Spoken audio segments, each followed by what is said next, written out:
sighed Maisie, a lazy bird hatching an egg.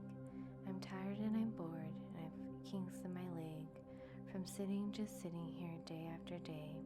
It's work, how I hate it. I'd much rather play.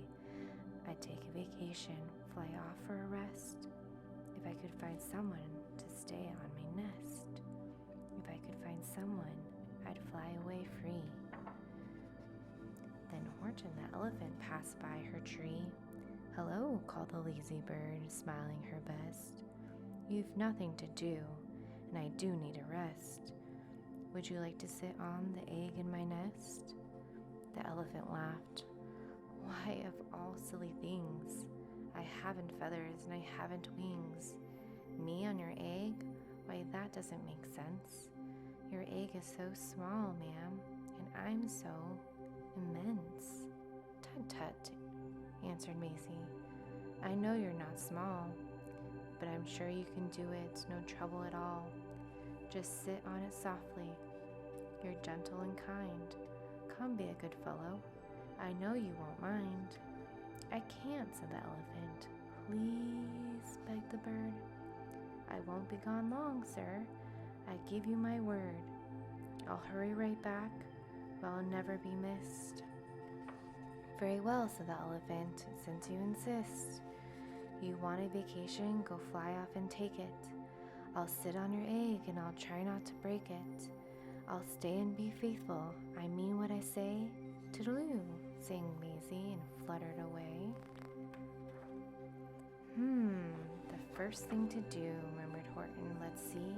The first thing to do is to prop up this tree and make it much stronger. That has to be done.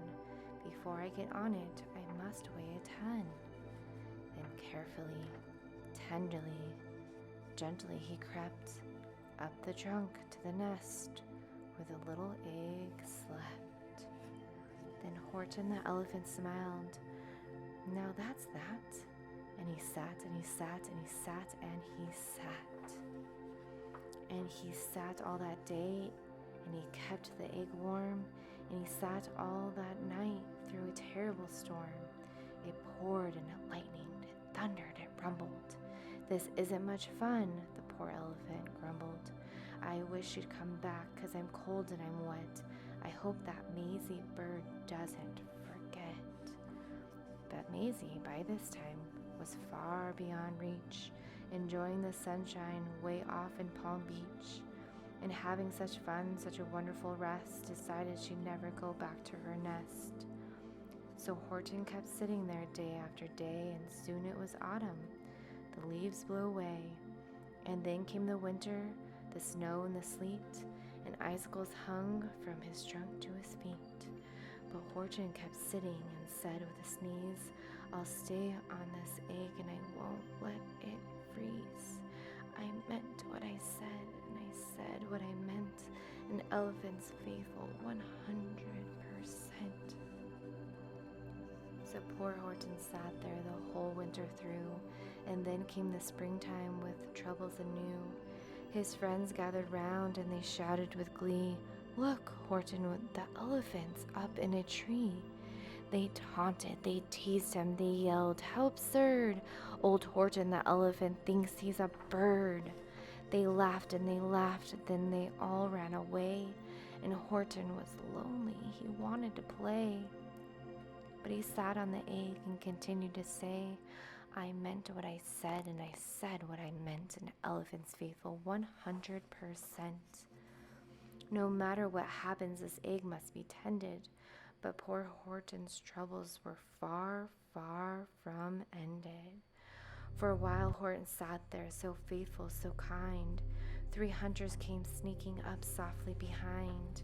He heard the men's footsteps, he turned with a start. 3 rifles were aiming right straight at his heart. Did he run?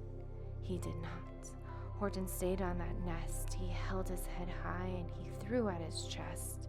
And he looked at the hunters as much as to say, Shoot if you must, but I won't run away.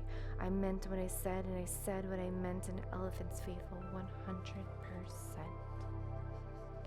But the men didn't shoot. Much to Horton's surprise, they dropped their 3 guns and they stared with wide Look, they all shouted. Can such a thing be? An elephant sitting on top of a tree? It's strange. It's amazing. It's wonderful. New. Don't shoot him. We'll catch him. That's just what we'll do. Let's take him alive while he's terribly funny. We'll sell him back home to a circus for money. The first thing he knew, they had built a big wagon with ropes on the front of the pullers to drag on. They dug up his tree and they put it inside, with Horton so sadly that he practically cried.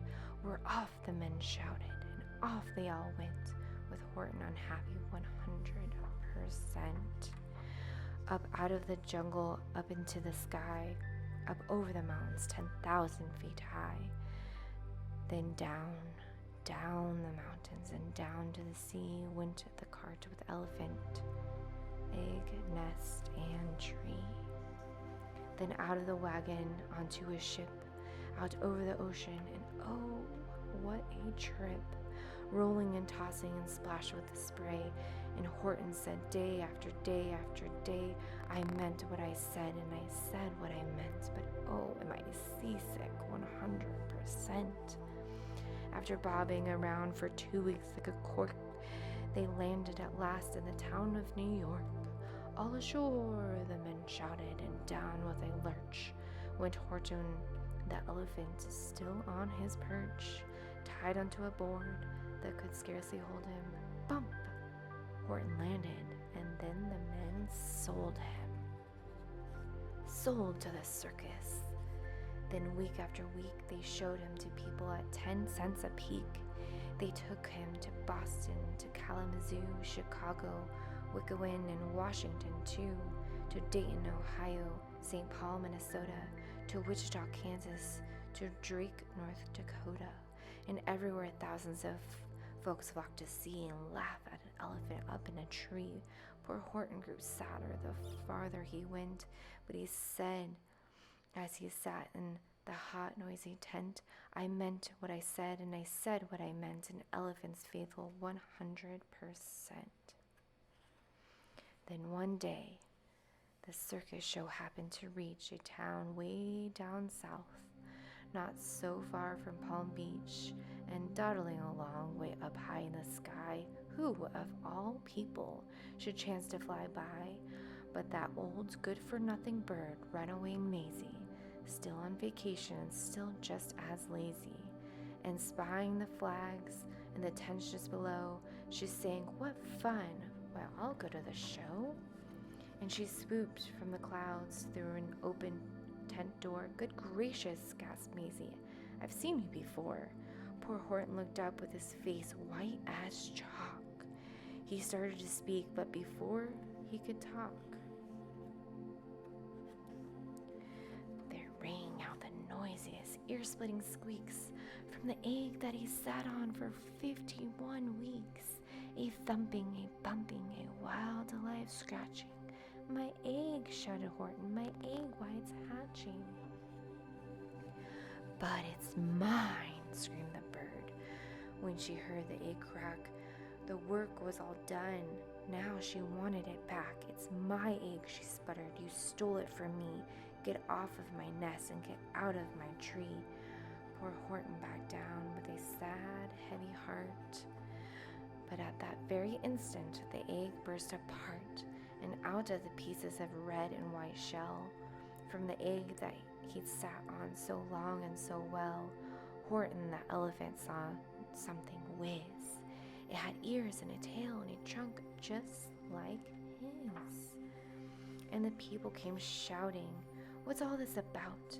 They looked and they stared with his eyes popping out. Then they cheered and they cheered and they cheered more and more. They'd never seen anything like it before. My goodness, my gracious, they shouted, my word, it's something brand new. It's an elephant bird. And it should be like that, because Horton was faithful. He sat and he sat. He meant what he said and he said what he meant. And he sat him home happy 100%.